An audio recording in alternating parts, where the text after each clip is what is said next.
नमस्कार, मी सचिन किशोर उबाळे। गेल्या 1.5 वर्षापासून बीड जिल्ह्यातील Dnyanradha multistate, Sairam multistate, Masaheb Jijau multistate, Rajasthani multistate, Marathwada urban multistate आणि आदी इतर छोट्या मोठ्या मल्टीस्टेट या मल्टीस्टेटमध्ये लाखो गोरगरीब कष्टकरी सेवानिवृत्त कर्मचाऱ्यांच्या ठेवी ज्या अडकलेल्या आहेत त्या ठेवी परत मिळण्यासाठी गेल्या 1.5 वर्षापासून वेगवेगळ्या प्रकारचं आंदोलनं, निवेदनं, रास्ता रोको, जिल्हाधिकारी कार्यालयावरती मोर्चे, हे आंदोलन लढा सर्वसामान्याच्या बॅनरखाली सर्व ठेवीदाराला एकत्रित घेऊन गेल्या 1.5 वर्षापासून सुरू आहे। आणि आता हे प्रकरण अशा स्टेजवरती येऊन पोहोचलेलं आहे की ज्ञानराधा मासाहेब जिजाऊ या बँकेवरती केंद्रीय निबंधक यांनी लिक्विडेटर यांची नेमणूक केलेली आहे आणि लिक्विडेटर अर्थातच बीड जिल्हा उपनिबंधक समृद्ध जाधव साहेब यांची निवड ही केंद्रीय निबंधकांनी केलेली असून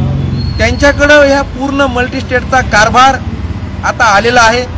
आणि आता या ठेवी कशा परत मिळणार म्हणून आज जिल्हा उपनिबंधक यांच्याकडे वारंवार आम्ही ठेवीदार येत असतो आणि याचा एक भाग म्हणून आजही आम्ही या कार्यालयामध्ये आलो आणि त्यांना विचारणा केली असता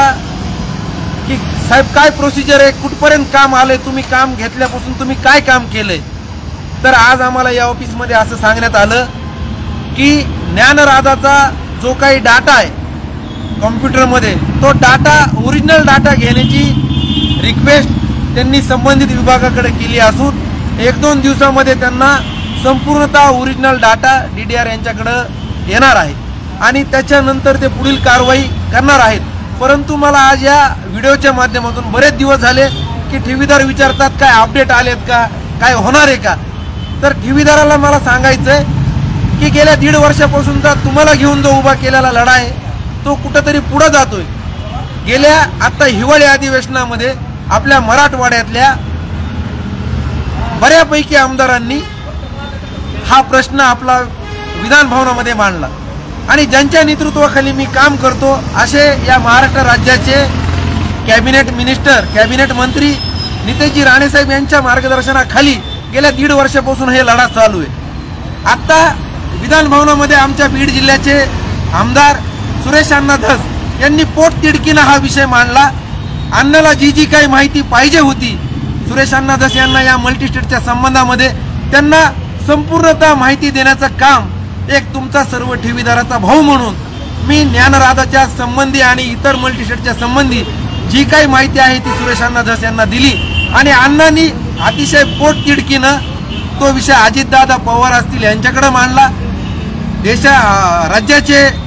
मुख्यमंत्री देवेंद्र फडणवीस असतील यांच्याकडेही त्यांनी तो विषय मांडलाय आणि त्यांनी आम्हाला आश्वासित केलेलं आहे की येत्या 4 ते 8 दिवसामध्ये आपली बैठक ही मंत्रालयामध्ये होणार आहे आणि मंत्रालयामध्ये बैठक होऊन याच्यावरती